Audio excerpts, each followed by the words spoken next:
You only have to look at the media at the moment, the mainstream media, and see how much satanic information is blatantly being put on the TV screens, especially aimed at children. I mean, there's a children's program on Netflix called The Chilling Adventures of Sabrina, which is all about satanic worship, all about devil worship, and they constantly mention the devil's name. They say "Hail Satan" whenever anything good happens, and there's lots of people's throats being cut. It's plain outright devil worship, and it's not hidden at all. It's being kind of sold as cool and alternative and empowering. And this program is aimed at young teenage girls.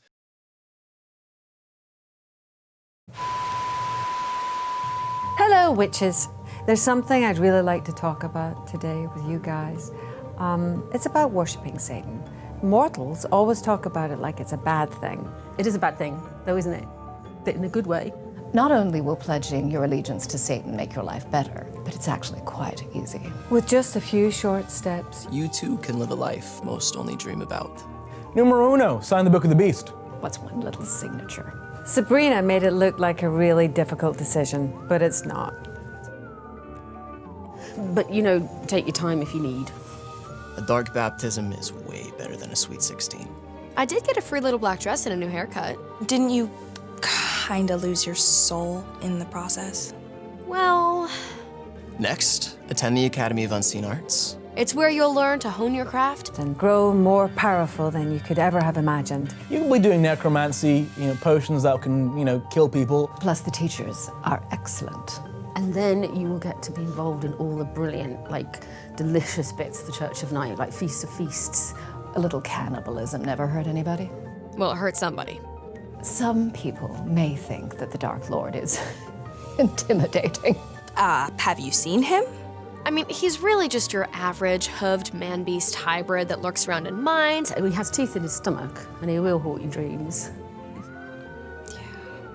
And from time to time, he may ask you to do his evil bidding. But it's not that big of a deal. Especially if you don't listen to him. See?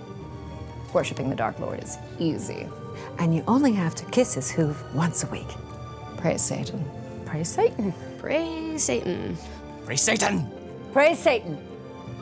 And his madam. So devil worship is now being sold as kind of like the cool new thing in society for kids to get into, as if it's anti-establishment. And so this seems to be how it's being sold to the young people. That Satanism is anti-establishment, it's anti-Christianity. Christianity is the problem. It's being painted as the problem, that it's oppressive and it's moralistic and it stops you being free and it stops you having freedom over your own body. So Satanism is being sold as the kind of the antidote to this stuffy old religion, which is kind of controlling your life.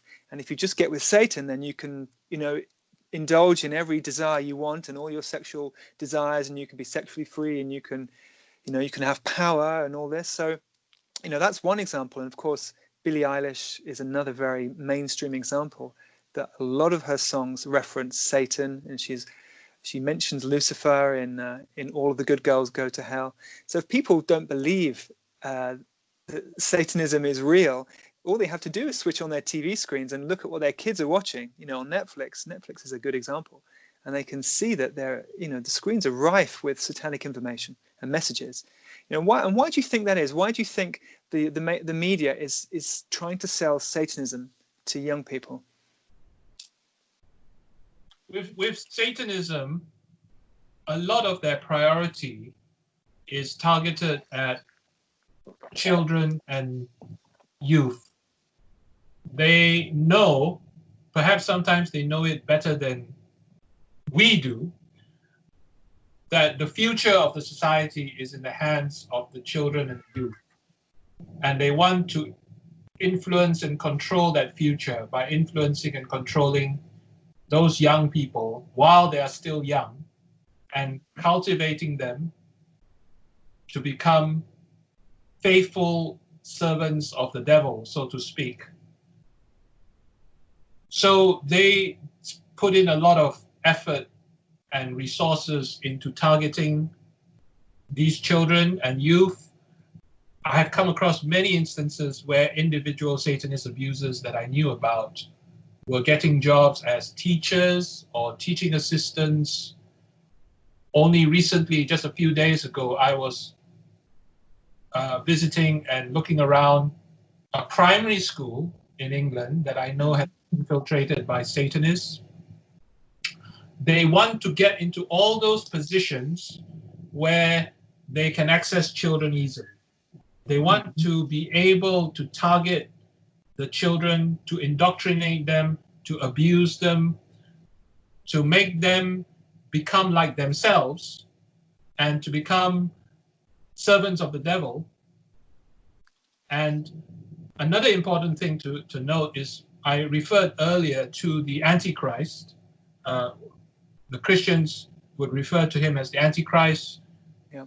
Non-Christians could regard him as the supposed Messiah of the Satanists, who is yet to come, but is probably going to come fairly soon.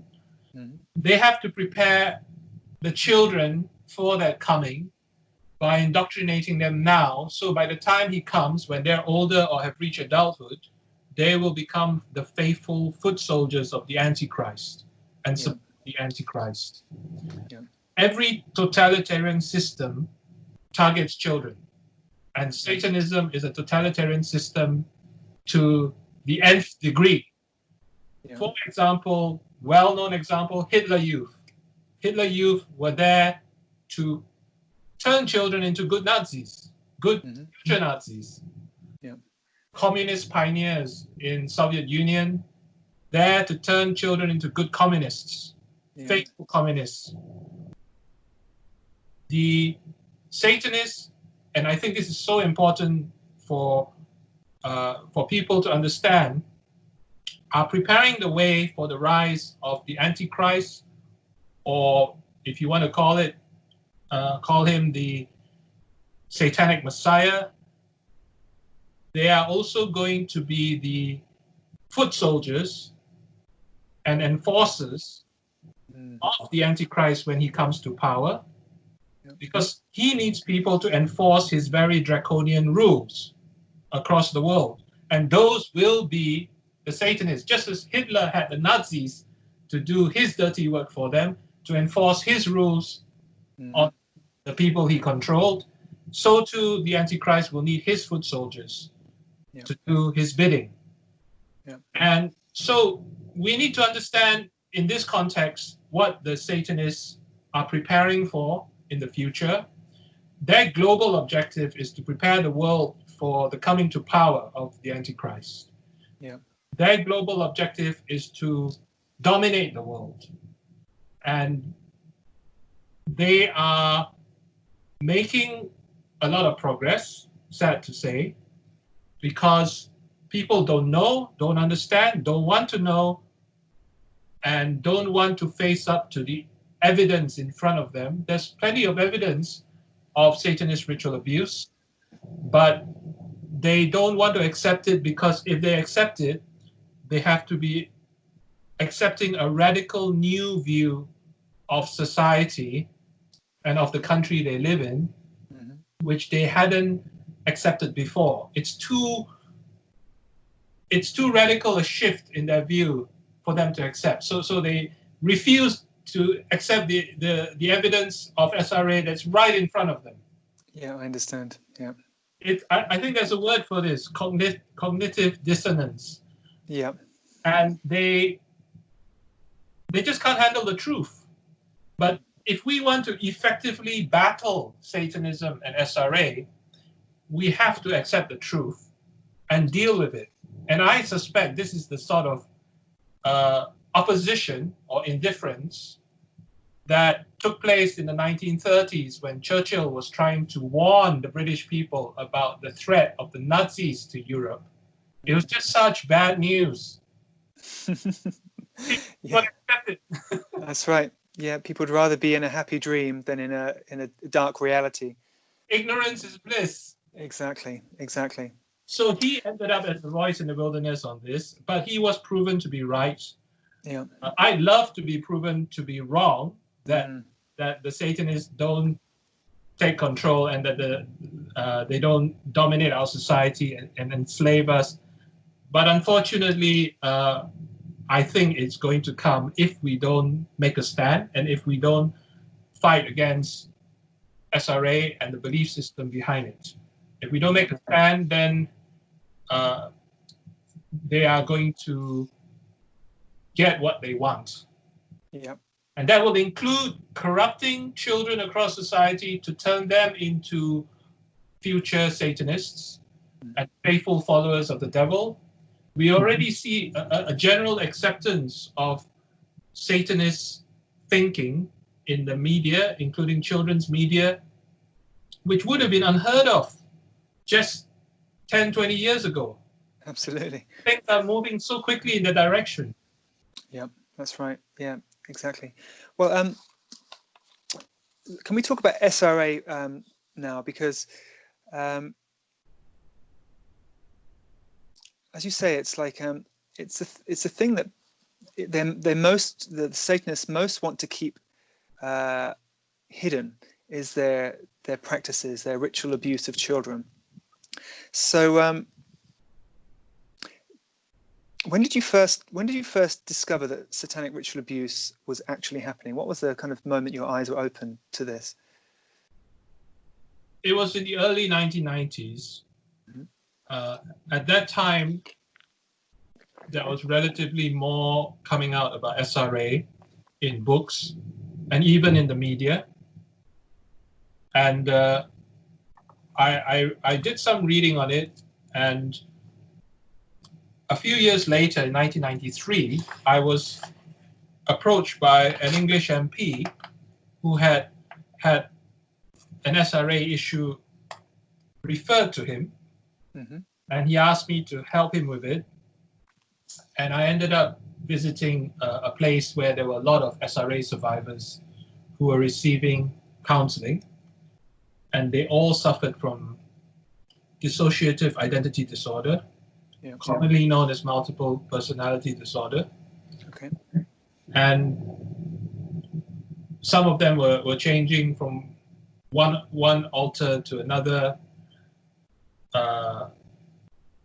The doctor who was trying to deal with all this, who was pretty much out of his depth, told me that the local MP had been invited to visit his clinic, and the local MP had. And after just an hour or so, she had basically fled in terror.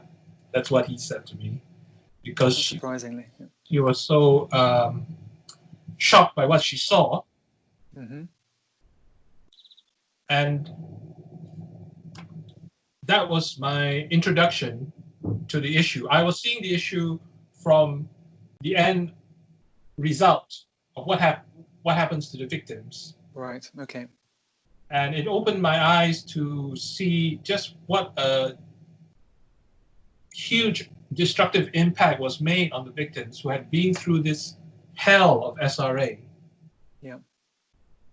And although I totally understand DID, dissociative identity disorder, is not a sickness, it is a coping mechanism that enables them to survive in the most horrific circumstances by splitting their personality as children when they're being subjected to the kind of torture and abuse that even an adult would not be able to withstand in most cases. Yep. I totally understand that. So I do not want to leave the impression that DID is a serious illness, but it is a problem for them. Yeah. And so there is often a need for long-term counseling to help them reintegrate their personality into a unified personality. They cope by splitting their personality into different alters so that they can remove themselves emotionally, distance themselves from the pain that they are suffering. Yeah. And it's amazing how the brain copes with extreme circumstances. It's able to cope and evolve with such extreme pain. Imagine children under the age of 5 being subjected to these tortures. They do things like suffocating them, putting them in the water to drown them, burying them in a coffin under the ground without telling them if they're ever going to remove them or just leave them there permanently. Yeah. Electrocuting them, that's quite common. and also beating them and forcing them to eat human feces, drink urine. Mhm. All these So- terrible things inflicted on them under the age of 5, which is why I said earlier, no way should Satanism be recognized as a religion. Absolutely. All the more reason why we need to expose SRA, because when we expose SRA, then people see what Satanism really is, not the PR job they do on presenting a so-called respectable face to society, but the real face. Yeah. So, Wilfred, where did most of your knowledge come from on this? Is it speaking to survivors, or is it from other means? How have you learned so much about Satanism over the past 27 years, and SRA specifically? A lot of it has been due to meeting the survivors, dealing with actual cases, sometimes dealing with Satanist abusers, watching how they behave, watching how they do what they do in terms of how they try and cover their tracks. Yeah. How they try and argue their way out of a situation, how they try to put forward a false narrative out of doing investigations, out of doing surveillance on SRA locations. Yeah. I've always believed in trying to get near to those who have been victimized by SRA in terms of meeting them and interviewing them face to face, in terms of going to the actual locations. So SRA survivors might take me to the actual locations where they had been abused, if they feel up to it, and show me where those places are. Because I like to see it firsthand. I like to know what's going on as close to the source of info as possible. Yeah. And not see it from a distance, even though it is graphic and disturbing. Yeah. But if you want to do something about it, if you want to make a difference, you have to face up to it and face it and know about it in order to make an effective difference. Yeah, I think that's as you said earlier, that's probably why most people, they don't want to hear about it and they don't want to go into the details of it, because it is so disturbing, and it's the kind of thing that can give you nightmares. You know, when you understand what goes on and what these poor children are subjected to, then it's the kind of stuff which it doesn't go out of your head. You know, it's almost like you're forced to face the reality that this goes on, and I think just knowing that there are children. I mean, there are probably children out there tonight who are going to be involved in a satanic ritual. I mean, this is extremely, extremely prevalent and common. It's going on all the time, all around the world, and it's happening closer to home than people realize. And so there's probably children tonight who are going to be tortured and abused, and there are children obviously who are being sexually abused every single day. And so, you know, it's easy for people just to shut it out of their mind and kind of close that part of their brain and focus on something which is more uplifting, because obviously naturally, you know, we don't want to have these kind of dark ideas and images in our mind. But I think it's really important to understand how many children are really suffering in the most horrific ways possible, so that we can be motivated, so that our heart can be kind of be opened to care about this situation, because everyone should care about it. If that was their children's friend or their own child, they wouldn't just close their mind to it. They wouldn't just forget about it. They'd get up and do something, you know, urgently. And I think this is kind of the attitude we need to have. It doesn't matter if it's someone else's child, or it doesn't matter if it's the children of people we don't know. The fact that there are children being tortured and suffering at the hands of Satanists, it should impassion us and enrage us to the point where we want to take it on as a cause, you know. And this is how I feel. I feel like it's impossible just to kind of put it to the side and just say, oh well, I'll deal with that another time, or I'll just focus on some other part of my life, because children are suffering on a daily basis. And I think if we can do anything, if people out there who listen to this can do something, take some action, just so they're making even the smallest of difference. Just when you feel like you're making a difference, even if it's a small difference, then you feel like you're serving a purpose. You feel like you're contributing something. And so, what would you say are the things that people can do on a practical level? And obviously, some people can do more things than others. But can you suggest some of the things that people can do where they can help the situation, help bring awareness about what's going on, and help address the suffering that's going on in the world with respect to SRA? First, I want to address some obstacles, common obstacles to people taking action on this issue. Yeah. One common obstacle is the thought that you can't make a difference, that this is too big, I can't make a difference. Yeah. And I think we need to realize that that is exactly what the Satanists want you to think. Yeah. That you are becoming part of the problem rather than the solution if you think that way. History, including British history, is full of examples of individuals who made a huge difference for the good. Yeah. For example, William Wilberforce, common example, who got the Atlantic slave trade banned. He was one person. You can be sure that talking about slavery in his time was a very unpopular subject, perhaps just as unpopular as talking about SRA today, because so many people were making money out of it.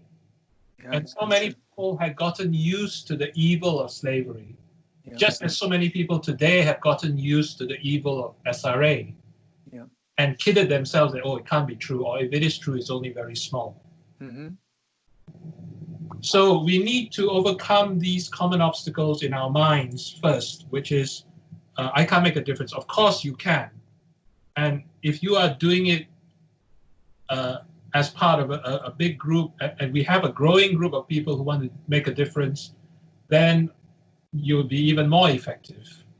Second thing is the myth that if I speak out on SRA, I'm going to corrupt people by maybe publicizing what these people think and spreading their ideas. This is something that has been specifically more of an excuse with some of the people who call themselves Christians, saying if I talk about it, I'm just glorifying the devil, or I'm just corrupting people. That's rubbish. As we have discussed earlier, society is already being saturated with pro-Satanist information, images, and children are being especially targeted. Yeah. So people need to be warned that this is happening, this is evil, this is destructive to our society, and the real nature of Satanism has to be exposed through the exposure of SRA. Mm-hmm. So this is a nonsense excuse, but I've heard it used many times by people who profess to be Christians who are just looking for an excuse to do nothing. And that's why I'm addressing it now. Third reason, very, very common excuse, is that the person is afraid. Oh, what will happen to me if I speak out by SRA? What will happen to me? They act as if the sky is going to fall on their head. And it's going to be so disastrous if they speak out against SRA. Yeah. Well, if you are fearful as an adult who has never suffered SRA or who is not going to suffer SRA, imagine what it's like for the child. Yeah. It's 1,000 times worse, isn't it, for the child being put through SRA than for the adult who speaks out on the subject. Yeah. Whatever fear or discomfort the adult may suffer is nothing, is chicken feed compared to what the child suffers when they are living through SRA for years, not just for a short period, but for years. Yeah. And what amazes me, and it's one of the positive things about doing this work, is that I meet SRA survivors from time to time who want to speak out against SRA publicly, who want to make a difference on this subject, despite all their suffering, or because of all their suffering. They don't take the attitude of, oh, well, I've been through enough, I just want to have a quiet life now. No, they want to save other children from going through what they went through. Good. And that kind of compassion is amazing and is very, very commendable. And I salute all those SRA survivors who are speaking out boldly against SRA because they want to protect other children from these horrors. Yeah. This is so important to give them the credit, to take note of their courage. And it is this kind of courage, I believe, that will make a difference. It always does on these kinds of issues where there's injustice. Like William Wilberforce needed courage to speak out as he did. And of course, in the United States, you could look at people like Martin Luther King, who spoke out against racism. And in the UK, you could look at people like Elizabeth Fry, who spoke out against the horrific prison conditions centuries ago in the UK, which she helped to reform. And she walked a lonely road. They often have to walk lonely roads, but they make a difference. They make a positive difference. So history is full of examples that individuals can make a difference. And even more so when they get together as a movement, they can make a difference. So it's a nonsense for anybody to suggest that this issue cannot be effectively challenged or dealt with. Of course it can, and history shows us that no matter how big an issue may seem, it can be effectively challenged if people bother to take the time and the effort. And of course, sacrifices will have to be made, but you're not alone. Other people will join you. Other people will support what you're doing. It may take a long time, but it will happen if you keep going. So that's a very good saying that will apply to this kind of work. And I would say that it's that you never really fail until you give up. Absolutely. Never really fail until you give up. So don't give up and you won't fail. Just keep going. Just keep going is in itself a success. Absolutely. And you'll make a difference. Every time you speak out against SRA publicly, every time you expose it, you're making it that bit safer for children from this unimaginable horror. Yeah. So for people who believe the disinformation that was it's still rife on the media. If you search on Google for satanic ritual abuse, the first page has maybe 7 or 8 articles talking about how it was just some kind of, what's the word? Well, they mentioned the satanic panic from the 1980s, how it was just some kind of made up, I don't know what the right word is, moral outrage about something which didn't really exist. So if people believe the disinformation, I've had this conversation myself with a few people that they believe the disinformation that's everywhere, and especially on the internet, that it's not real, that satanic ritual abuse doesn't really happen. It was just some kind of just fabricated thing in the 1980s. And how can you convincingly prove to people that the SRA is going on right now? Well, for one thing, we keep having to remind people of the evidence, very, very strong evidence that SRA exists in the UK. Yeah. And that you will have to be living on another planet to simply dismiss this evidence. For one thing, we have the successful convictions of Satanist ritual abusers. Okay. And this is a matter of public record.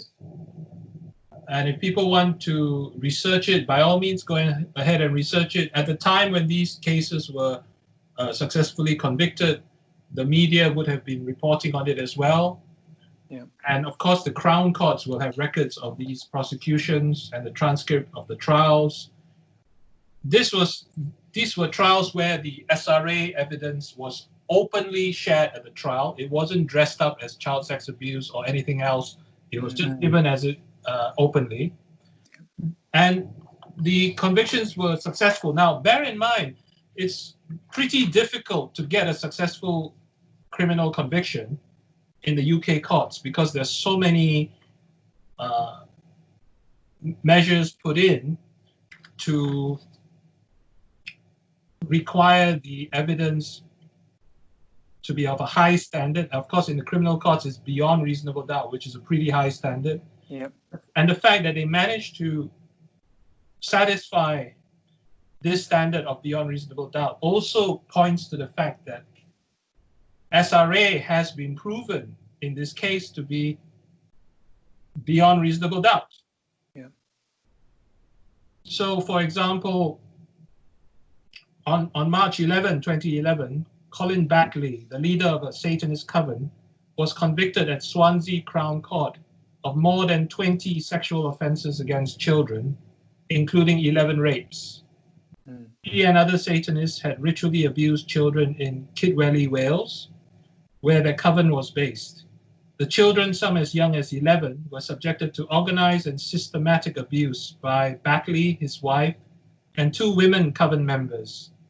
Jacqueline Marling, 42, was jailed for 12 years for aiding and abetting rape, causing prostitution, indecency with a child, and inciting a child to engage in sexual activity. Badley's wife, Elaine, 47, was jailed for 8 years on 3 charges of indecency with a child and sexual activity with a child. Shelley Miller, 35, was jailed for 5 years for indecency with a child and inciting a child to engage in sex. A 5th defendant, Vincent Barden, 70, admitted assaulting an underage girl. This is just one of 10 examples I have of successful SRA prosecutions in the UK. Yep. Beyond reasonable doubt. You got to be on another planet to be challenging this evidence, or you got to be having a very serious case of cognitive dissonance, because this is official. Yep. And it carries all the more weight when you consider that the law enforcement authorities and the judicial authorities have not always been very keen on exposing SRA. That's probably an understatement. And for them to have to admit in these circumstances, that says a lot. You know. But at the same time, in the same vein, Metropolitan Police have acknowledged on their website that satanic abuse exists. It's on the Metropolitan Police website. All these cases and the link to the Metropolitan Police website is on my website on SRA, which I'll give you the address to and you can display it. I know it, yeah. So look it up for yourself. Look at the Met Police website reference to satanic abuse. It's ironic, but it's very encouraging that the Met Police have acknowledged satanic abuse because they have not got a good record on investigating it. They were the ones, for example, who were supposed to investigate the Hampstead SRA case, but did not at all do a thorough or effective job of it. And for them, who have such a poor track record of investigating SRA, to admit on their official website that SRA exists, well, they're certainly not making it up. No. So you have even the chronic do-nothing system having to admit, and I believe they admit it because they have to, because there's hardly any interval or stop to the number of people who keep coming forward with allegations of SRA. It just keeps coming. It just keeps growing. You know, these people cannot simply be ignored. Their voice has to be heard. So this is just two examples of strong evidence of the existence of SRA. A third example will be Wiltshire Police, who did a report on Operation Conifer. They did Operation Conifer to investigate the child sex abuse and Satanist ritual abuse allegations against Edward Heath, the former UK Prime Minister. And it's in their report, pages 59 and 60, that 6 witnesses said that Edward Heath did satanic abuse. That is quite a lot of witnesses for any kind of sex crime. And this is also strong evidence that VIPs are involved in SRA, because we had one of the top VIPs, the Prime Minister himself, doing. That means any other VIP could be involved as well. Yeah. And what is being done? Hardly anything to follow up this investigation of Operation Conifer, which costs more than £1 million of taxpayers' money. And they haven't followed it up to try and ensure that other VIPs are not doing this right now or have not committed historical sex abuse and SRA crimes. And they have tried to cover up the fact that VIPs are even involved in SRA or child sex abuse by putting all the blame on a fellow named Carl Beach, which is amazing because I personally have met so many people who've identified VIPs as part of the abuse they suffered in SRA over the years. Why ignore all those victims and just go for Carl Beach? And then it makes it easy, doesn't it? One witness is easy to discredit. It's harder to discredit hundreds of witnesses. And if you mention the hundreds of witnesses, then what you are doing is admitting that there are hundreds of witnesses to the crime. So they just had to concentrate everything on Carl Beach and make him an easy target for them. The scapegoat. And scapegoat to discredit and then tell the public, look, we looked into this issue, we investigated it. He has been discredited as making it up. And so we did our job, problem solved. Nothing to see here. Move on. Yeah. Just a setup, just a cover-up, unfortunately.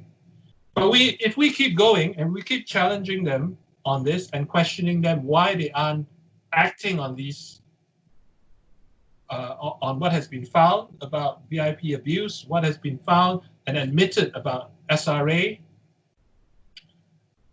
why aren't they taking action to deal with this issue? It's just, at the end of the day, if we want to practically and effectively deal with SRA, we have to put the abusers behind bars. And to do that, we need the law enforcement authorities to stop avoiding the issue and covering it up, and to actually thoroughly investigate the suspects and bring them to justice. We're not asking them to do something that's hugely extra to their normal job. We're asking them to do their job. What Absolutely. we pay them to do. Yeah. In any job in the world, if you don't do your job, you soon lose your job. Whereas in the UK, there seems to be a special dispensation for the police that they can not do their job, ignore SRA, and still continue to get promoted and be kept in their positions and receive their pay. Yeah. And it's time to, as the public who pay their salaries through our taxpayers' money, it's time we held them to account and held the government to account. Why aren't the police doing their job? Why aren't the police thoroughly investigating these cases instead of always making excuses to say their usual mantra, which is not enough evidence? Why aren't they giving us value for money, the money that we contribute to their salaries through our taxes? Why aren't they protecting the vulnerable who need protection in our society instead of protecting the abusers? But this is also inversion. You see, this is the result of Satanist infiltration in the police. And the police are very vulnerable to this infiltration in the UK because a lot of them join the Freemasons. And Freemasonry has become, you could say, a sidekick to Satanism in the UK that supports and helps the Satanists, especially using its network of influence within Freemasonry. So I have often come across Freemasonic links in the work I do on SRA. And sometimes it's the police Freemasons, sometimes it's judges who are Freemasons. But Freemasonry at its higher levels, they are aware that what they are actually doing is worshipping the devil. The people at the lower levels of Freemasonry often do not realize that or know that. They're not made privy to that information. It's at the higher levels. It's like an entry point. It's like an entry point to satanic worship. So it's like for Freemasonry, people enter into Freemasonry not knowing where it leads to, but essentially it channels people to the higher levels where they learn what it really entails. And this is something that we need to also bear in mind, I think. Although it's under threat right now, we are still living in a democratic society. Sometimes we forget that. We're not living in North Korea yet, but if we don't do something about it now and challenge the Satanist influence in our society, we will eventually end up living in a North Korea-like society. So freedom doesn't come free. We have to fight for it. We have to speak out and use the democratic channels that still exist, like holding MPs to account, holding government to account, holding police to account, using our votes, using our right to go and see our MP, to challenge this growing influence of the Satanists in our society, to challenge the cover-ups of SRA in our society. Use those democratic procedures, use those democratic options that we still have. You know, this is what makes me amazed that people don't do this. People act as if they're already living in North Korea, which is stupid, which is remarkably stupid. They're expecting someone else to solve it for them. They're expecting other people to magically wave a wand and solve their problems for them, so they can just carry on with their easy lives, maybe. Part of the problem, I guess, is that we're in a generation that has never had to fight for its freedoms. And so it's become very complacent about its freedoms. Unlike previous generations who had to fight, had to endure so many hardships. We've had it too easy for too long. And because of that, we're not in, well, many of us are not in fighting fit condition, you could say. But nobody else is going to do it for us. We have to fight not only for the sake of our generation, we have to fight for the sake of future generations.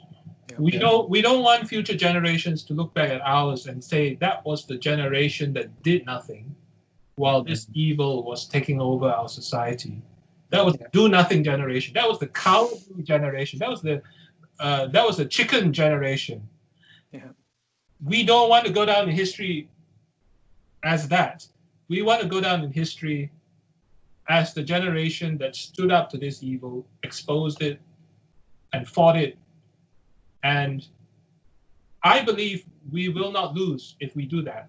But even if we did lose, at least for the historical record, we will go down as the generation that tried to stop it and fought hard to stop it. And we need to bear that in mind and also remember that this is happening on our watch. It's not happening on another generation's watch. This is happening on our watch. What are we going to do about it? Exactly. And not pass. Exactly. It's the attitude of, well, this is so bad and so serious and so dark. that I'll leave someone else, I'll leave some expert to deal with it, or I'll leave someone who's more courageous than me, and I'll just confidently assume that everything will be okay. But we're here to contribute and to care about these very, very serious issues which are affect so many people in such a terrible way. We're being asked, the people who are watching this right now, or watching this on YouTube, the fact that they're watching it means that they are being required. It's almost like they have a role to play. They can help. Every single person can help. And to do nothing, well, you lose something as well. If you know that people are suffering, and you know that you could do something, and you choose to do nothing, then it's kind of like you lose something. You lose an opportunity to do something very noble, and to receive the rewards from helping other people. Because the rewards are great, as you know, when you stand up for people, for people that many people don't even listen to. The rewards are there because the people you're helping are grateful, and you also feel this great sense of purpose and power. You realize how powerful you are when you start doing something about it. Would you say that's accurate? Yes, I think it's also about adding significance to your life, that you're doing something significant with your life. Yeah. I know of people who have looked back on their lives and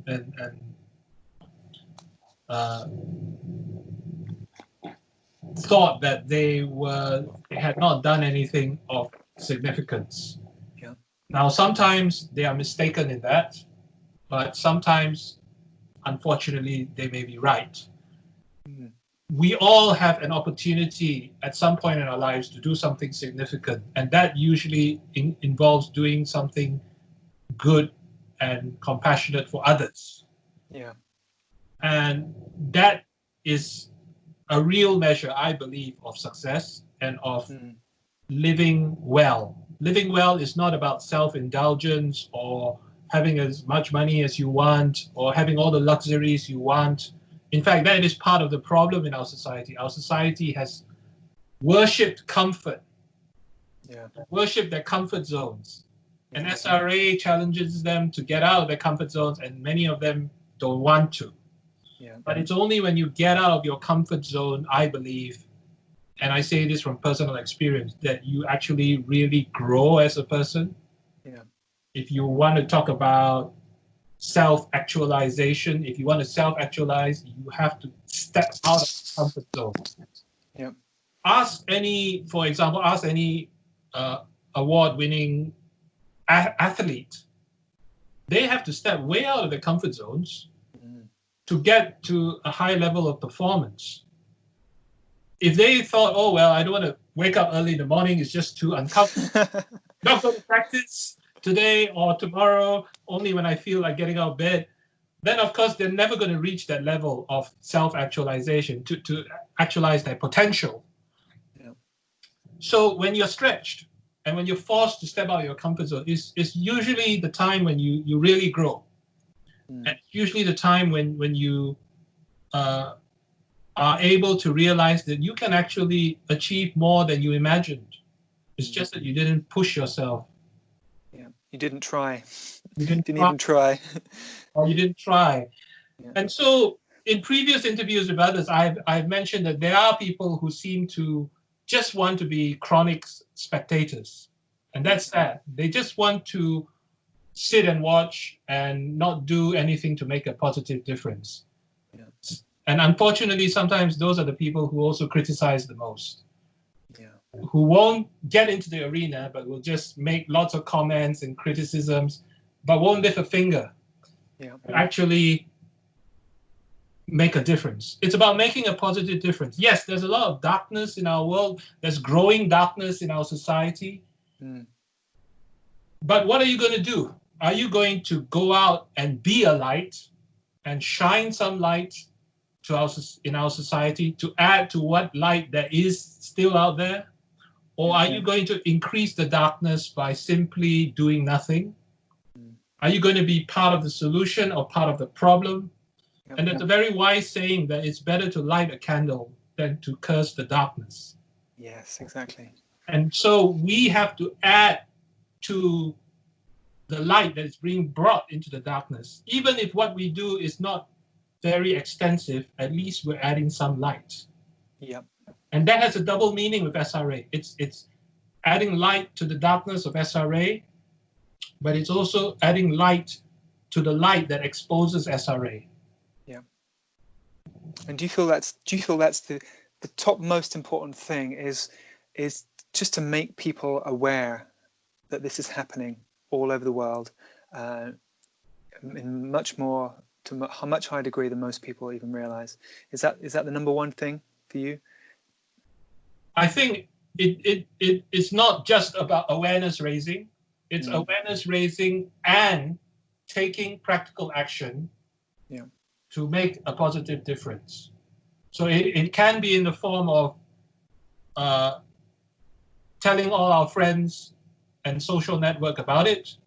I think that's very important. And there's no excuse not to do it because most of us are on email. Most of us have social media accounts. We can use those to get the message out. And practically all of us have a social network that we can get the message out to. We have to overcome whatever we may fear may be a negative reaction from others. Absolutely. Just do it. Yes, there will always be some critics, but what I found in my own experience is that for every one critic, there are many more people who are concerned, who take it seriously. And of course, you need to be able to communicate the message. And in order to do that more effectively, you need to know enough about the issue. And there's a lot of good information out there. Yes, there's a lot of disinformation out there put up by the Satanists to convince people SRA doesn't exist. But there's also a lot of good, solid information. And there are more and more YouTube films coming out about SRA, telling the truth about SRA, including interviews with SRA survivors that are coming out. And we need to learn from that, share it with our contacts. The other thing we can do is,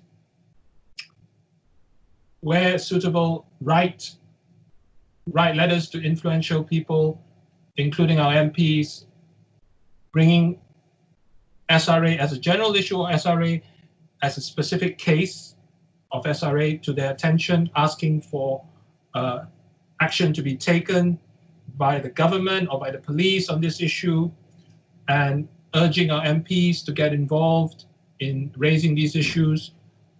In my personal experience, there's actually quite a few MPs who know about SRA and may be willing to help, but they need someone to give them that nudge. Yeah. Because unless they're given that nudge with everything else they have to deal with, it just doesn't really feature on their in their mind as something that they need to address. And the best person to give a nudge to an MP is usually their constituent. Yeah. Because you're the one who's either going to vote for them or withhold your vote from them at the next election. And they are very aware of that. Yes. Nothing speaks to the MP more than a constituent. I have seen so many MPs get excited about certain issues because they were pulled into the issue by their constituent. Right. Okay. If you have a group of constituents, that's even stronger. Absolutely. So this comes back to what I said earlier. We still have democratic processes at our disposal. Even though they're being weakened, we still can use them. They're not completely gone yet. And we should use them to bring up the issues that the vulnerable children are voiceless on, that they can't speak out on. All those children who are going through SRA throughout the UK today, they can't speak for themselves, but we can be a voice for their voicelessness. We can be a voice for the voiceless. And that includes the vulnerable adults who are being targeted by Satanists. We have the privilege, which many countries in the world don't have, of going to see our MP at a constituency surgery and bringing up issues with them that we are concerned about and asking our MP to raise it with the government. We have the privilege that most countries don't have of writing directly, if we wanted to government officials. Yeah. Although if we did that, we would get a letter from the civil servant, not from the minister. And the advantage of the MP writing on our behalf is that he is entitled to a response from a minister rather than as the civil servant. So let's make use of it. Let's make use of whatever privileges and things that we have been blessed with for the advantage of those who have such dark and painful lives, who are voiceless, to speak out for them. Yeah. And by doing so, also making our own lives more significant. Yeah. And this is a real difference we can make. We can be a light in the darkness. And the light is needed more and more urgently as the darkness increases. Yeah. Okay, I have some people who make excuses about taking on SRA or even talking about SRA or enabling me to have a platform to talk about SRA by saying it's too dark. Mm. And I remind them that it's when it's dark that you need a light. You're being a bit foolish if you think shining a light in an already bright room is something that is needed. If you've been in a dark place, you know the importance of having a light. Yeah. So now more than ever, we need to think about how can I be a light in the darkness? That applies to SRA. That can apply to a lot of other issues that bring darkness into our society, including child sex abuse. Yeah. Well, we should think about that, I think. And yeah, exactly. And when I think the most motivating force for people is, and you said this in a couple of other interviews, is to put yourself in the shoes of the people, of the young people, in this case, who are actually experiencing a living hell. You know, it's the most terrifying, nightmarish experience, and they'd just be praying. They'd be praying that there are people out there who would be talking about this like you and I are now. They'd be praying that there'd be people out there who feel motivated to do something about this, to try and make a difference, to listen to the fact that this is real and this is happening. They'd be praying, desperately praying that there'll be someone who's willing to reach out and try and help them. And so if we put ourselves in the shoes of these scared and vulnerable children who are just having most horrific experiences, then we can see what the solution is. We can see that we need to do something. We need to take action. We can't just forget about it, because that's just the worst thing we can possibly do. And it's so detrimental for our own soul as well, to know something terrible is happening, but then just to turn our eyes away and just hope that it's not happening, or hope that someone else will solve the problem. You know, so I always think that's, you know, if people find it hard to address this, then just keep remembering what it's like, how horrible and horrific it is for the young people who are experiencing these things every day, and just for their sake, just to do something, you know, spread the word, share this information, share these videos, contact their MPs, whatever they feel they can do, you know, it will make a difference. And of course, if they need some advice on what they can do, they can contact me. Okay. And I'm happy to give some practical advice on action they can take. That's wonderful. Another thing they can do, the time hasn't come yet, but may come in the not too distant future, is join in a demonstration on the issue. Yeah. Because people on the streets, as we probably know from recent events, without using violence, I'm talking about peaceful demonstrations. Of course. In large numbers, can make a difference. They get attention, don't they? They get a lot of attention when they gather. And they send a strong message to those in power. Right. That they are not going to just disappear if action is taken. That they care a lot about this issue. Yeah. So look at, for example, at the Marc Dutroux case in Belgium, which was connected to Satanists. In fact, one of the suspects in the Marc Dutroux case, whose house was raided, the police found satanic paraphernalia at that place. The investigating judge, who was doing a good job exposing the truth of the Marc Dutroux case, was suddenly removed And sounds familiar in the sense of I've heard from so many people involved with SRA cases how a good police officer who wanted to help them was suddenly removed from the case and replaced with an officer who wanted to shut the case down. Yeah, not surprising. So even more examples of the Satanist involvement in the Marc Dutroux case.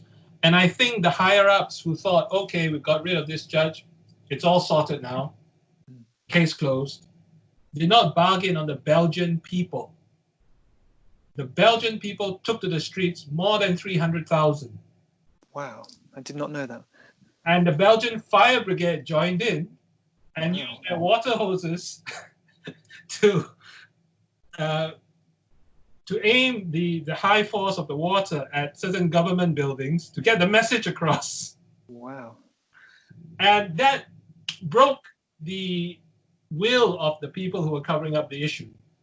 They reinstated, within a short time, the investigating judge. We can learn so much from that. Yeah. We can learn so much from that because that was people power at its best. Yeah. That was real people power. They were not violent demonstrators. They just turned out demanding justice in huge numbers. Mm-hmm. Nobody was violently attacked or hurt, but they got the message across. Yeah. And so this is what I mean when I say, you know, at some point, maybe in the not too distant future, we will have to take to the streets to get the message across that we're not going to put up with any more SRA cover-ups, that we want the truth to be exposed. We want the police to do their job. We want social services to do their job instead of covering up SRA cases and helping child sex abusers get away with their crimes. Because unfortunately, that's what social services has become. It didn't used to be like that when I was beginning my work on SRA. They were relatively better then, but I think over the last few decades, they have been heavily infiltrated and transformed from within by Satanist infiltrators. So today, it is quite common for social services to penalize whistleblowers on SRA and also child sex abuse cases by taking their children away into so-called care and basically intimidating them into keeping quiet if they want to get their children back. Now, that is a criminal offense, actually. That is witness intimidation. Yeah. It's a criminal offense. And it's also, you could say, a form of hostage taking. But sadly, that is what social services has become. It comes back to Satanist inversion. They infiltrated a system that's designed to protect children and inverted it to become a system that's designed to protect children from sex abusers. And they inverted it to become a system that protects abusers from exposure. Yeah. So we have the power, we have the numbers. Let's remember that at least at this point, we still vastly outnumber the Satanists. Yeah. We are like a sleeping giant in terms of numbers. Thankfully, at the moment, we vastly outnumber the Satanists. At the moment, if the sleeping giant wakes up and takes practical action and is willing to spend time taking action and is willing to get out on the streets when necessary, we can make a huge difference. We've got all that potential influence and power to do good and to be a real light in this darkness. Yeah. But so many of us refuse to actualize this potential because of the myths of, oh, I can't make a difference. Oh, this is too scary. Oh, this is too dark, and so on and so forth. All these excuses and myths that when you do it, you find that it's just, why did I waste time thinking such thing? You can actually do it. It's like somebody who said to me once, you can't talk about SRA. I said, of course you can. Just watch me. And that's what I do. Yeah. I don't ask people to do something I don't do myself. So I do speaking out on SRA, and I say to people, you think it's so scary. Then how is it? I've been doing it 27 years, and I'm still around. I'm still okay. I know the Satanists don't like it, but I'm going to be around for many more years to come, exposing this issue. But don't think that I'm going to be doing it for all of you. you got to do your bit as well. You got to participate in the Add movement. your voice. Yeah. Yeah, add your voice, add your efforts, Yeah. add your contribution. Yeah. Add your care and concern. Yeah, add your care and concern, your compassion, your prayers, Yeah. your financial donations, because everything costs money. Yeah. Everything worthwhile costs money. So people can do something. It's whether they have the will to do it. People can make a difference. It's whether they have the will to do it. And I think I've been putting into practice all the things I've been saying and have shown that you can make a difference, but we need many more people to do their bit and to contribute to this movement, to expose SRA and to pressure the authorities to take effective, meaningful action against SRA. And we may not save all children from these horrors, but if we save even just a few children from these horrors, imagine the huge difference we made in their lives. The kind of difference we made in their lives is like the difference between heaven and hell. Exactly. Yeah. Exactly. I'd just like to ask you. Obviously, for the satanic practices involving young people and children, they need victims, and they need it's usually young victims, child victims, and so where are they getting the victims from? Is there, I mean, I know that a lot of children go missing every year, like maybe 800,000 children go missing. I think that's just in the UK, I think, every year. And obviously children go missing from the care system as well. So can you tell me what the methods are of procuring victims that they need for their satanic rituals? Do you know? Yes, I've come across various different methods that they use. One of the methods they use is outright abduction, kidnapping of children. Right. And they kidnap the children, and they may use the kidnapped children for the SRA and sometimes for ritual sacrifice. The other method is what they call the using brood mass. Brood mass being women who they force to have children. They impregnate the women and force them to have the child without registering the child, so that the child will not be missed if it goes missing. Yeah. And after that, they will abuse and, in many cases, sacrifice the child, knowing full well that officially the child does not exist. So that's the use of brood mass. Another method they use is child trafficking. Satanists get involved in various crimes, including SRA, but not only SRA. So it's quite common for Satanists to get involved, for example, in child trafficking or drug trafficking or both. All the more reason why the police need to investigate these SRA allegations, because they're not just going to uncover crimes related to SRA itself, they're going to uncover other crimes like child trafficking, and in many cases, and crimes like making and distribution of child pornography, and in some cases, drug trafficking. So child trafficking, unfortunately, is a source of children that won't be missed if they are sacrificed, and that nobody has the ability to keep track of what's happening to these children. And in some cases, they will, in fact, it's often the case that they will use their own children for abuse. So those children who are born within Satanist families, at least some of them are in many cases used for Satanist rituals, used for abuse, sometimes even sacrificed. So there's a variety of methods they can use. And let's face it, child trafficking is a growing problem internationally. There's always a source of supply that they can try and tap into, especially from the poorer countries, to purchase children. Or there's fake adoptions sometimes that act as a cover for child trafficking. And now they're also able to access the foster care system because of the infiltration of Satanists into the social services child protection system, so-called child protection,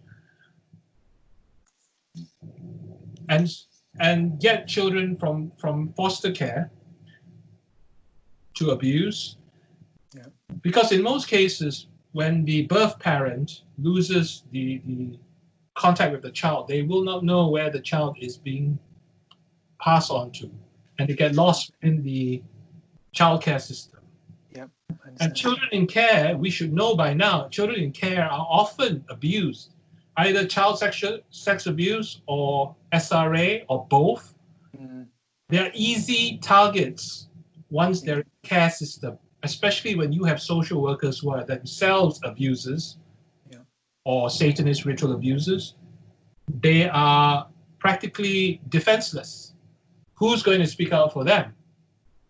We got to be a voice for the voiceless, and there's hardly anyone who's more vulnerable than the children who are in the so-called care system. Yeah, they've got no parents to protect them at all. Yeah, they often, and I've met many loving parents who want to have their children back and whose children were taken away very unjustly, without any justification whatsoever from them by social services. But they have no clue where their child is because the child has become lost in the foster care system. It's state-sanctioned child kidnapping. Yeah, I understand. Sanctioned and implemented by the state. But who is challenging it? Why isn't there a big media campaign on this? Why aren't the newspapers covering this extensively? Yeah. Why aren't the politicians questioning this? Why are they just allowed to carry on as if there's nothing wrong with the so-called care system? We need to challenge that. We need to expose it and to hold the people who are responsible for the foster care system, responsible for the social workers who are doing this, closely accountable. We can make a difference. It's just that in many cases, we can't be bothered to try and make a difference. Yeah. It seems like a too big a mountain to climb for many. Yeah, but compared to what other generations had to deal with, it's not actually such a big mountain. Yeah. I mean, other generations had to deal with being bombed, having to go to war, a real risk of being invaded. And they rose to the occasion. You know, we need to have a more positive outlook. Despite all the problems, we need to be optimistic that what history shows us that eventually, if you don't give up, good will triumph over evil. Exactly, yeah. We saw this in the battle William Wilberforce had on slavery. We saw this in the battle that many people, for example, Florence Nightingale had to improve nursing, and Elizabeth Fry had to improve prison conditions. History is full of those examples. If we have the interest to look at them and learn from those examples, and to see that you just got to have the vision and the optimism to do it, to believe that you can make a positive difference. Yes, there's a lot of people in the world, but if we say that we are a loving person, if we say that we love people, we need to make that an issue of interest to ourselves and do something about it. You know, there's a very wise saying by Elie Wiesel, who was a Jewish concentration camp survivor. Okay. And he said that the opposite of love is not hate, the opposite of love is indifference. If we are indifferent to the plight of the children, that means it's as if we hate them. Yeah. Because they are being tortured and abused, and we couldn't care less. Yeah, absolutely. Yeah, this is the hard truth. The hard truth that people need to open their eyes to is that so few people are willing to address this. But I believe that it's changing with the interviews you're doing and helping people to understand the reality of it. I believe it is. People are opening their eyes to it and opening their hearts to it. So I have great faith that that we'll be successful at changing this and making a big difference. I've got just a couple more questions to ask you, Wilfred, before we bring this to a close. Mm-hmm. How do the satanic groups, how do they recruit more adult members? How do they promote themselves? How do they get more people to join their satanic groups? There are various different methods that they use. This is a real example. I know of a coven that offers assistance to poor adults, some of whom are homeless, some of whom are in low-income jobs, and who are struggling to make ends meet. And they offer them this assistance and perhaps help to find a job, a better job, or help to get accommodation if they're homeless. And there's all these attractive things offered, which would be attractive to anyone who's poor. And then once they're in and they're committed to receiving these things from the Satanists, and they still don't know that they are Satanists, don't know what they're getting themselves into, they realize that this offer of help is not without a lot of strings attached. By the time they fully realize what they're in, and they're being forced to attend rituals, they cannot leave. It's too late, because if they try to leave, something nasty is going to happen to them. Yeah, I understand. So this is one way they try to get the adults in. It's usually vulnerable adults. It could be vulnerable in the sense of homelessness or lack of money because they're in a poor paid job. Another method they use is blackmail. They try and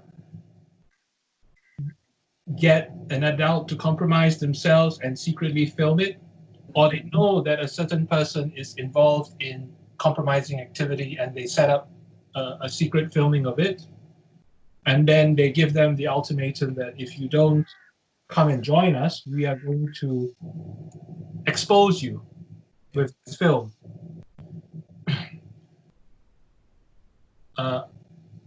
Additional methods will include persuading somebody to come and attend a ritual, and of course giving them all kinds of false, misleading information to make it look attractive to them. Sure. And, get them along to the ritual, or get them along to perhaps a so-called party. You know, Satanists do a lot of orgies, and yeah, I've heard that. Yeah, they can be covered up as parties. So come to a party, and then they realize only when they're there that this is not an ordinary party, that it's something a lot darker than a standard party. And by the time they realize what they've gotten into, it's too late for them to withdraw without having to pay a heavy price. Sure. So there are many different ways that Satanists can use to force, intimidate, or seduce people into coming into their groups. And the Satanists will use these methods. They're always trying to recruit people. They're always trying to influence children as well and youths to become the future members of Satanism. Bearing in mind that the more people who join Satanism, the more SRA there's going to be. Yes. And it's going to go down through the generations, because about 80% of Satanism in the UK is passed on from one generation to another. So when one person joins Satanism, they will pass it on down the generations, this belief system, and they will pass it on, impose it on their descendants. It will be imposed without the descendants being given a choice whether to accept it or not. Yeah. That's the way it usually works. Satanism doesn't care about consent. Yeah.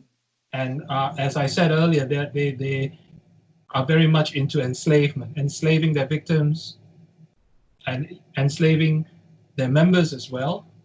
I've come across many instances where people want to leave Satanism, are not allowed to, or are afraid to leave Satanism because of the threat to their lives if they try to do so. But there are people that I've met who've managed to leave Satanism and that's good. to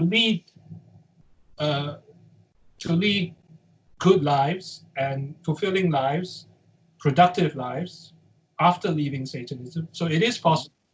But there are also a lot of people who are in it who would like to get out but are too afraid to do so. Yeah. It's like a spider's web. The spider lures their prey into the web, and once they're in the web, they can't get out. Once they realize that they're trapped in the web, it's just too late. Yeah, yeah.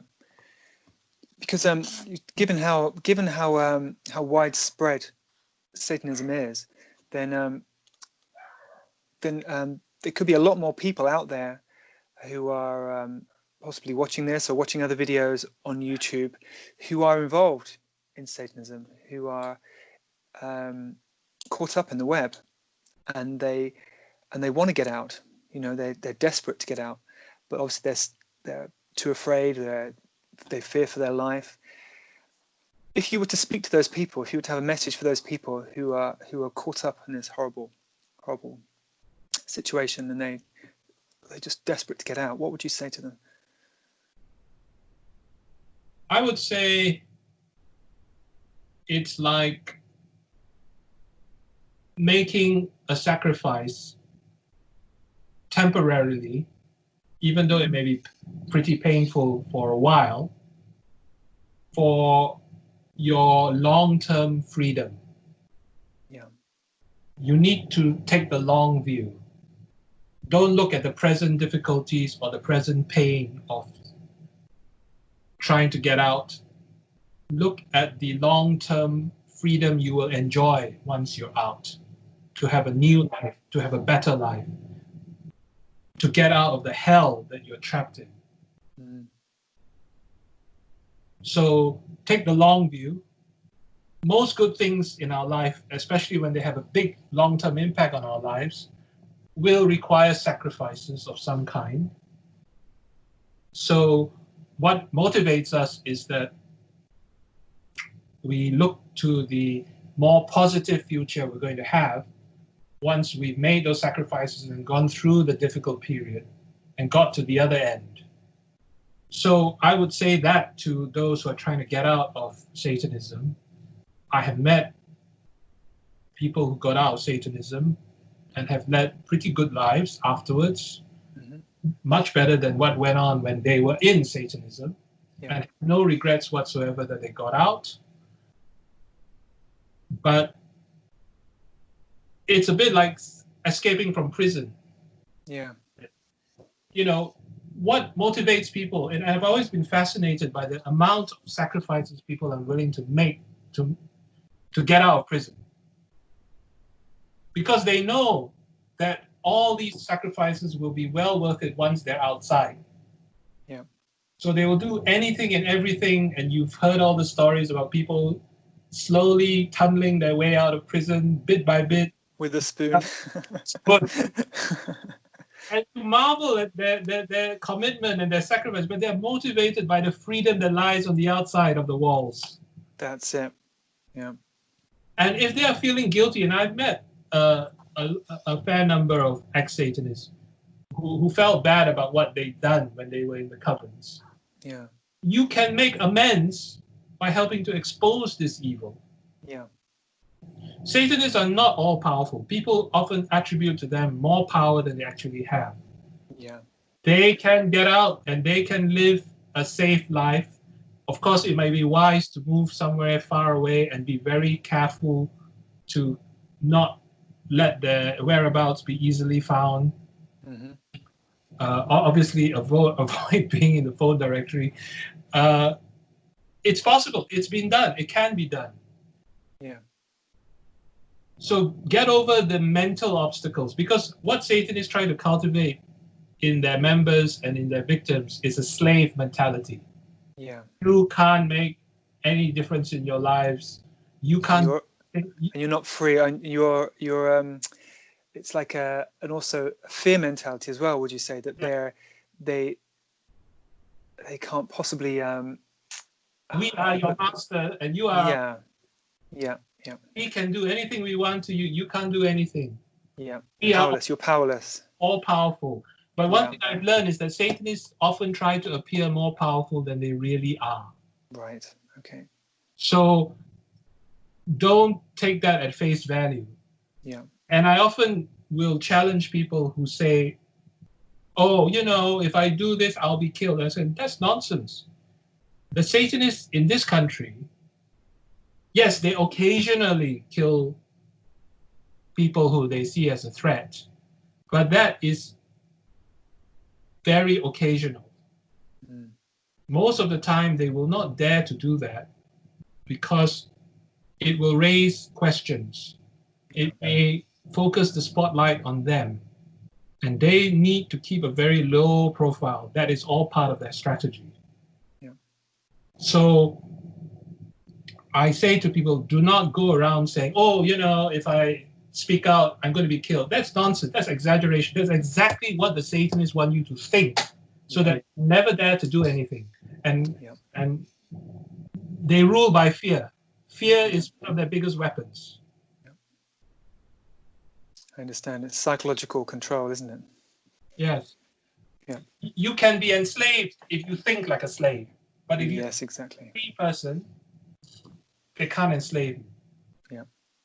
And the same goes for all of us. If we think like slaves, that as society's freedoms are being restricted more and more, I'm not talking about the restrictions which are necessary for the functioning of society. I'm talking about the restrictions that are questionable, unreasonable, or part of cover-ups of injustice, that if we just accept it unquestioningly, we ourselves start to adopt that slave mentality. And the way to avoid that slave mentality is to question these injustices, these unjustified restrictions on our freedom, and to remind the authorities that we're still living in a democracy, and we expect them to behave like we're living in a democracy. They may not care about it, but we do. And we haven't forgotten that this country, which is supposed to be one of the oldest democracies in the world, is still officially a democracy. Yeah. So we're not just playing games here. We're serious about our freedoms. Yes. Yeah, it's important to take a very serious attitude, isn't it? And to exercise your power, to show that you mean business, that you're not going to just go away if you don't get any response, to be persistent and to stand up. Yes. I'll just like to ask you one final question, Wilfred, which is the young people who are enslaved and involved in satanic abuse, and is it the case that they are kept by the satanic abusers, or is it a case that they might go back to their family? And it's probably a silly question, isn't it, that they, I'm wondering if there are young people who are obviously perhaps even abused by their own parents, but they kind of lead a free life during the daytime, and then at the night time, so they're left, they have their freedom, but in the night time, then they're taken along to satanic rituals. And I mean, do you know if that's the case? Yes, that does happen in many cases. Right. That on the surface they appear like normal students in school. Right. This is all part of the cover.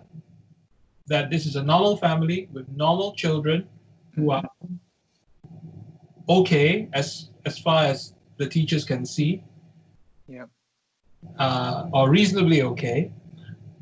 And when they come home, it's a very different life in private. So Satanists are leading double lives, and they force their children to lead double lives if they are abusing their children. Yeah.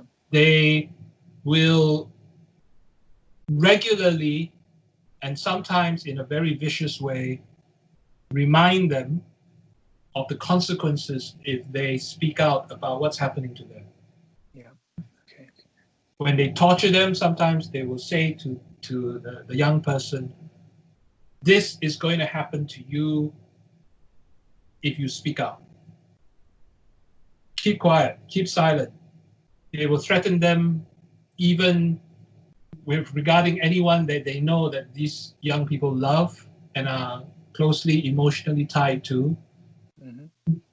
We will kill your parent, for example, or we will kill your pet if you speak out. So this is repeatedly banged into their heads, sometimes literally, that you must not speak out or terrible things are going to happen to you. And look at how much power we have over you. Now we're torturing you. We can do what we want with you. And that helps them to control the young person's mind. And there are also deeper methods of mind control that are imposed on the child. Mind control is part of satanic ritual abuse.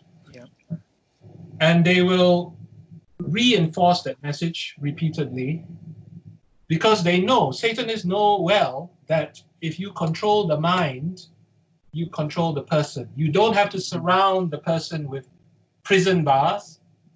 You don't have to keep the person locked in the house. The person is your prisoner as long as their mind is imprisoned. By your threats, by your actions, by your brainwashing methods, your mind control methods, that person is your slave, is imprisoned.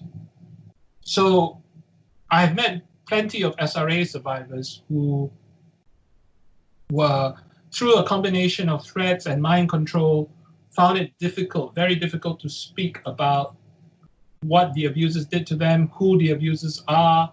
And sometimes they even start to get headaches when they're trying to get the information out, because they've been so extensively programmed not to talk.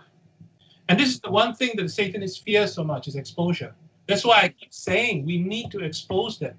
We need to call Satanist ritual abuse Satanist ritual abuse. Calling it by any other name helps to hide and conceal their activity. The importance of the term Satanist ritual abuse is that it identifies the perpetrators and the belief system behind it very clearly. And that's why we need to use that term. And the one thing that the Satanists try to do is get people to use other words which are very vague and general, and sometimes downright misleading to describe SRA. So exposure is what they are really frightened of. Yes, we can frighten the Satanists and frighten them to a large degree when we publicly expose them. They do get frightened. They're not at all courageous. They're cowards. They're bullies. I know. They shoulder all the time because they're afraid, scared to death of exposure.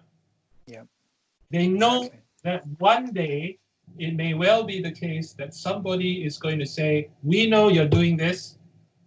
We know you've been doing this to children. And they live in constant fear of that. So any kind of public exposure of their activities will be effective and helpful in opposing SRA. And I cannot overemphasize this. Exposure, exposure, exposure. Public exposure. But to do that, we need to have the boldness to speak out clearly and stop this unhelpful habit of oh, we don't want to talk about Satanist ritual abuse. We don't want to talk about such things because maybe people will think we're unstable or all that sort of nonsense, which is just part of the conditioning that the Satanists want you to have. Yeah. Don't play their game. Play the game of being a light in this darkness by exposing the darkness. Being courageous. And being courageous, or at least bold enough to speak out the truth. Yeah. Yeah, that's what I admire so greatly about you, Wilfred, that you've been doing it for so long, and you really, you're continuously raising awareness and shining a light and speaking the truth. So, I just want you to know that what you're doing is greatly admired and greatly appreciated, and I really hope that that there's thousands of people who have been touched by what you're doing. And I just want to say one more thing about the question I asked you about young people, where you said they're leading double lives, and if you would have to tell them to speak to somebody, if they wanted to speak to somebody and they wanted to end their torture and end their suffering, who should they turn to? Who should they talk about? Who should they talk to about their situation? Well, broadly speaking, they could talk to an adult that they know is not involved in SRA. Okay. Because it's not just their family members, it could be relatives who are involved. Yeah. But then again, there might be some relatives, and it's often the case that there are some relatives who are not involved in SRA. So they could confide in that relative and ask that relative to get the authorities involved to investigate the case, their situation. They could go to a trusted teacher at school. Okay. But as with most children, they will come in contact with some adults during the course of their lives who are not involved in the abuse. Yeah. And they need to carefully discern which of these adults they may feel, based on their past behavior, is trustworthy enough to confide in. Yeah.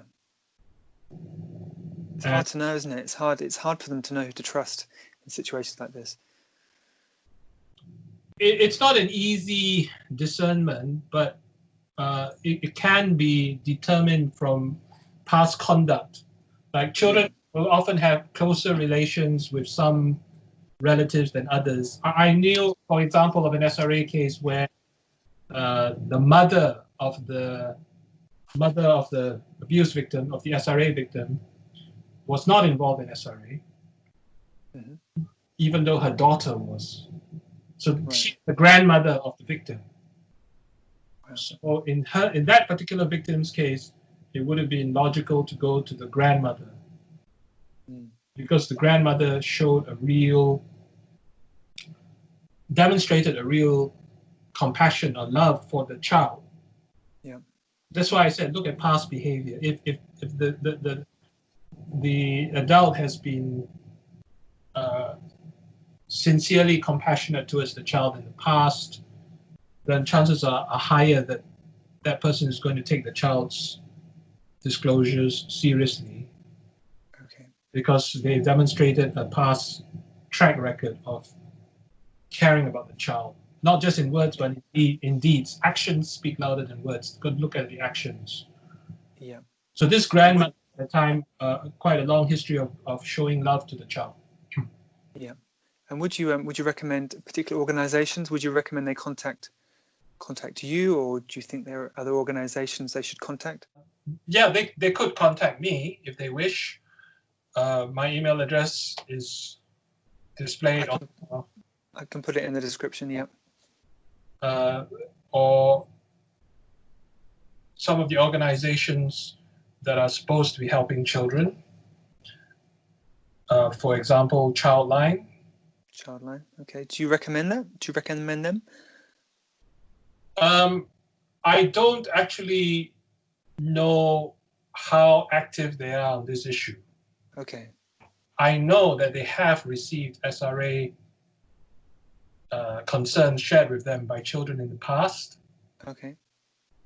but things change. I've seen a lot of organizations who used to take up these issues and take them seriously back in the 90s change their views to be a lot more unaccepting on SRA afterwards. And I know that some of these groups have been leaned on heavily. Yep. Some even infiltrated.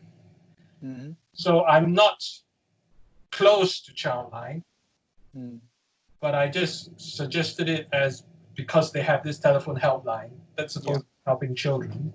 Absolutely. Yep. Another group could be NAPAC, which is supposed to be for adult child abuse survivors. What's that called? NAPAC, NAPAC. Okay.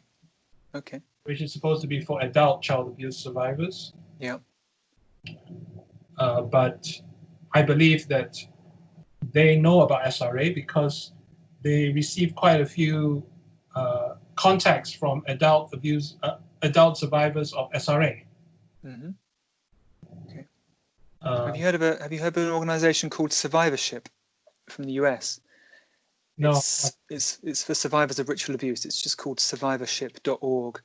But they focus on ritual abuse, and they seem very, very good. They have a conference every year, so maybe for US listeners, they could contact survivorship.org. Yeah. And, yeah. There are people. Sorry, go on. Yeah, that could be the case. One thing about the US is that, relatively speaking, of course, they have a huge distance still to go on this issue.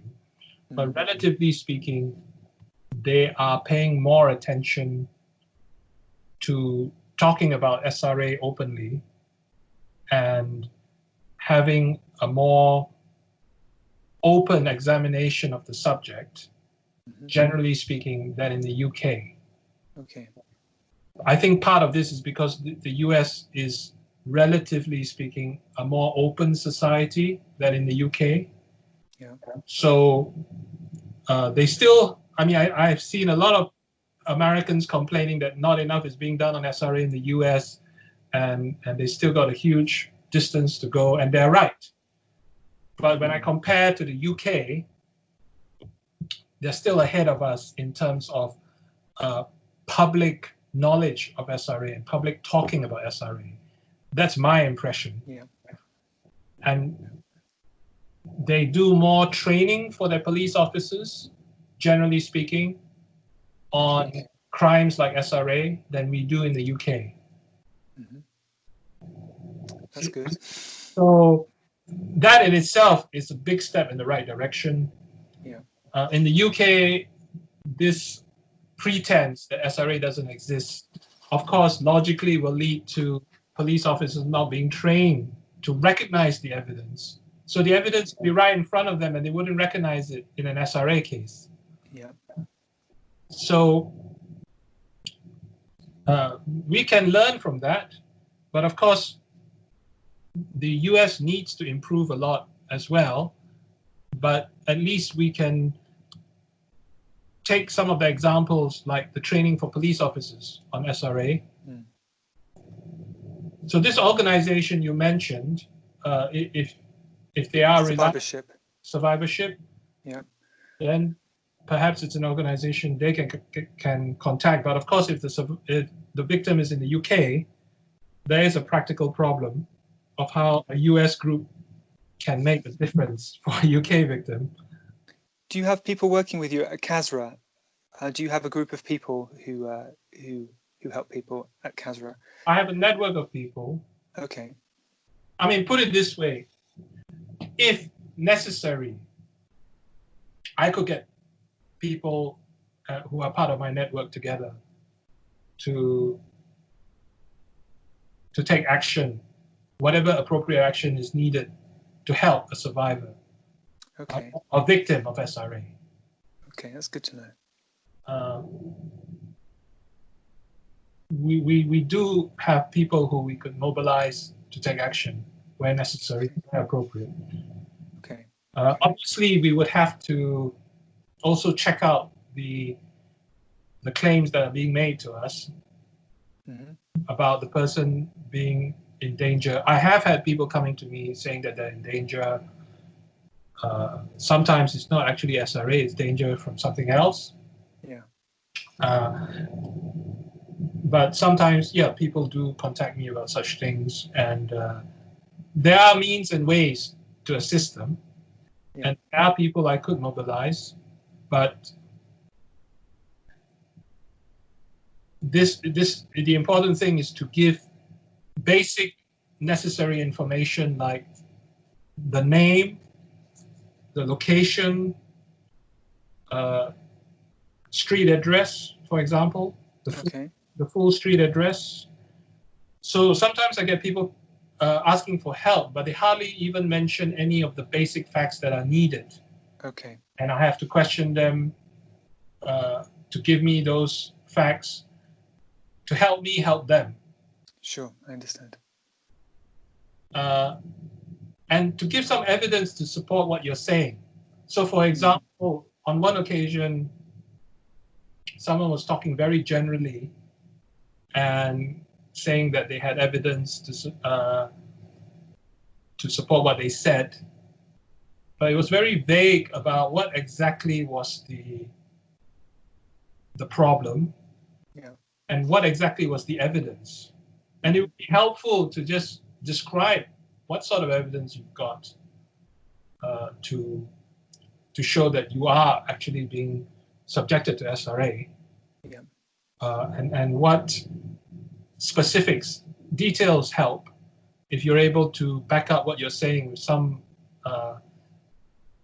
kind of evidence that's helpful. Okay. And if someone suspects that somebody else is being victimized or being abused, is involved in SRA, they can contact you as well? Yes, they can. Okay. We have had a lot of cases where people are being subjected to SRA and the coven is still active, abusing children or vulnerable adults, and the police are not involved or doing anything. There are lots of cases like that. Okay. Frankly, it's happening much too often in this country. I understand. So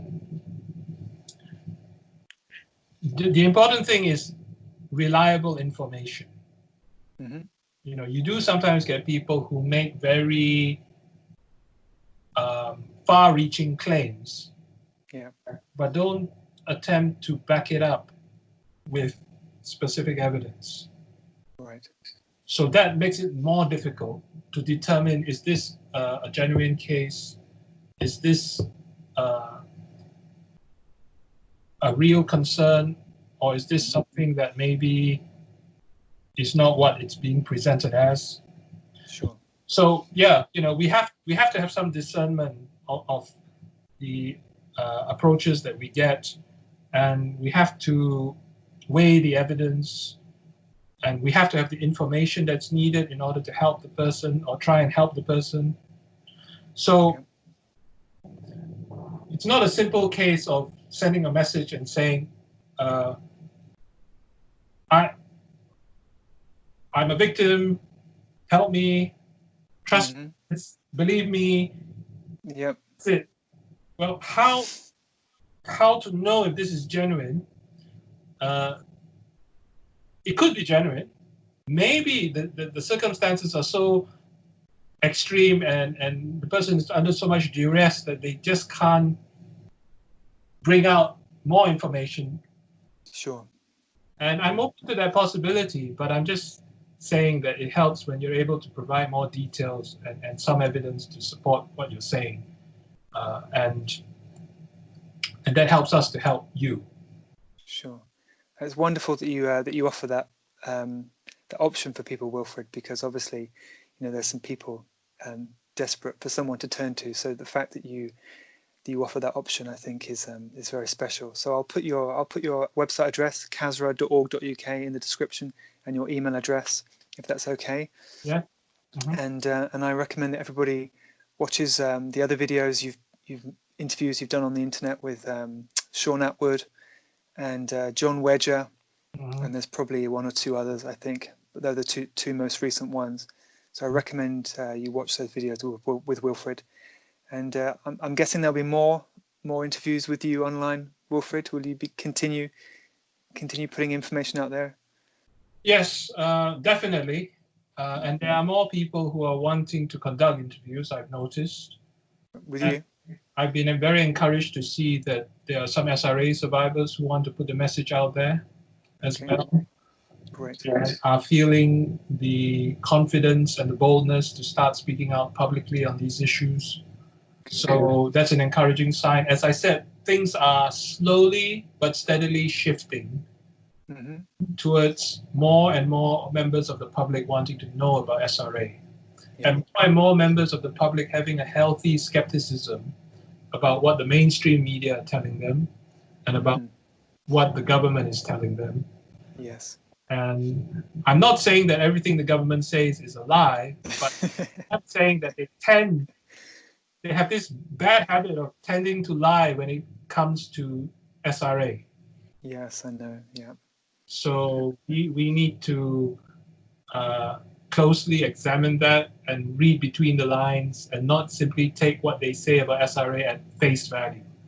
Exactly. Investigate carefully and weigh things up intelligently. Great.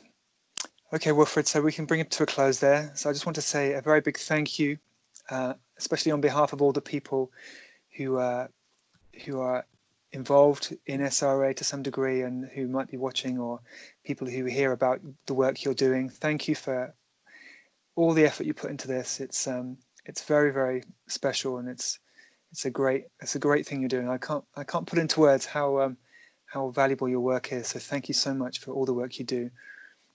Yeah. And just a quick last word. Yeah, please. What I said about challenging SRA applies equally to challenging all the corrupting messages and Satanist messages that are being put out in the media to young people. Yeah. We need to challenge that as well, just as hard as we challenge SRA and the cover-ups of SRA, because that is part of the recruitment process for children and young people into Satanism. That is going to increase the SRA in this country. Yeah. So we need to challenge that. We need to hold the media accountable. Yeah. We need to hold those people who are putting out these messages closely accountable. We need to challenge what they're doing. Otherwise, they will put out even more in future because they think that the public don't mind them doing this. Yeah. As with SRA, the same thing with the satanic messages in the media. Silence means consent. Do not be silent, because then they will presume that you are consenting to it. Yeah, it's good you mentioned that, actually, because this scenario I've been addressing for maybe the past year is shining a light on the satanic messages in children's media. I made a video called The Sinister Messages Reaching All Children, in which pretty much I cover, in a very short video, I cover lots of the programs which are actually promoting Satanism. And there's one thing that is most astounding that most parents don't realize.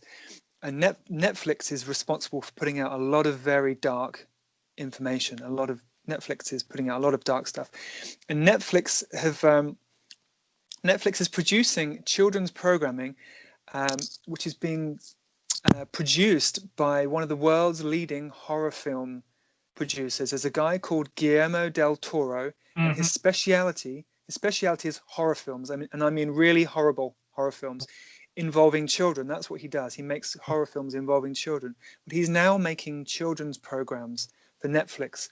One of them's called Three Below, one of them's called The Troll Hunters, and one of them's called Wizards. So he's making children's programming for Netflix for young little children, cartoons, but he is a horror film director, and he's obviously involved in some, well, I'm not going to say got to be careful what I say, but he, he's it seems to me that he's involved in some dark things. So people should be very aware of Netflix and the programming on Netflix, because a large percentage of it, in my eyes, is very dark and not suitable for children. So I'm glad you brought that up.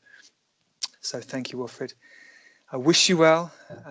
Continued best wishes for everything you do, and hopefully we can chat again sometime in the future. Sure. Okay. Thanks for the interview. Thank you. Thank you, Wilfred. A real pleasure. God bless you. God bless. Goodbye.